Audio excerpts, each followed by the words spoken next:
Na kwa sasa basi tuweze kupata hotuba ya Rais Uhuru Kenyatta kwa mara ya kwanza kabisa tangu kutangazwa kwa matokeo ya uchaguzi wa urais na vile baada ya hukumu ya mahakama ya upeo. Ni taarifa ambayo wengi wanataka kujua maamuzi ama usemi wa Rais Kenyatta utakuwa upi.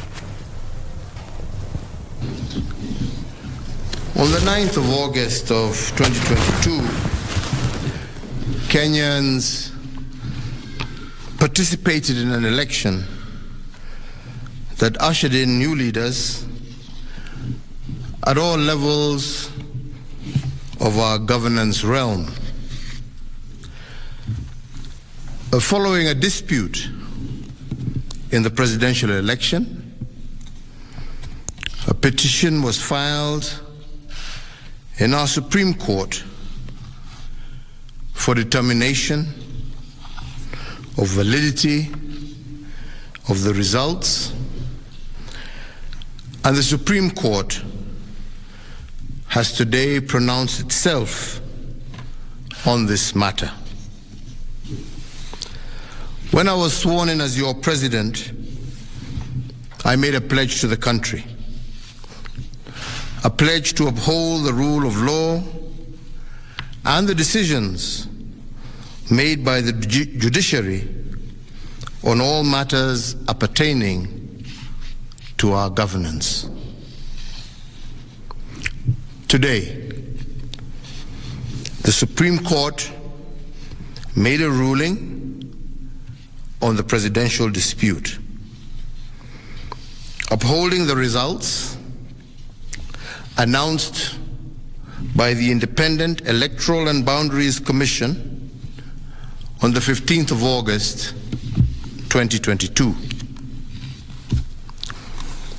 And in keeping to the pledge that I made to uphold the rule of law when I took the oath of office, I commit to executing the orders of this court to the letter. The process of handing over is in progress through the Assumption of Office Committee, which actually has already begun its work as of August 10th, 2022. And indeed, it is my intention to oversee a smooth transition to the next administration, and all the necessary orders to facilitate this process have already been issued. And because democracy is a work in progress, I urge the country to respect the institutions that midwife our new leaders. And in doing so, I also urge citizens to constantly put them under scrutiny, for this is the civic duty of every single Kenyan. In particular, this civic duty requires every citizen to constantly put the truth presented by our constitutional institutions to test. And they must test them for coherence, but also for correspondence.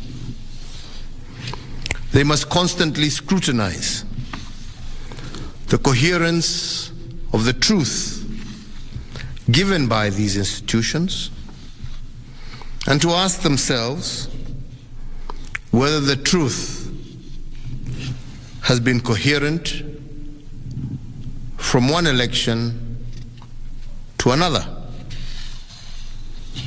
Has there been a consistent pattern that is acceptable to our democratic ethos? We must ask ourselves, is it about numbers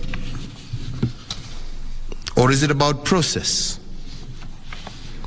Which of these two is it? And can our institutions rule one way in one election and another way in another election without scrutiny? I do invite you Kenyans to keep vigil and indeed to hold all institutions to account. The second thing we must place under scrutiny is whether the truth given by institutions has correspondence. That is, do the truths given by our institutions correspond with what is observable by the citizen? True beliefs and true judgments must correspond to the actual state of affairs. But do our constitutional institutions meet this threshold? While we must appreciate these institutions, we must also hold them to account at every juncture. And their truth has to be consistent and coherent. This is the only way we will build our democracy. I want to take this opportunity to thank every single Kenyan for holding a peaceful election. And for this, I want to thank God, and I want to thank our political parties, but I also want to thank every single individual Kenyan for bringing us thus far. I want to wish well all who have won as they guide our country into the future. And I thank you all for the opportunity to serve, and I say, may God bless you all, and may God bless this great Republic of Kenya. Asante.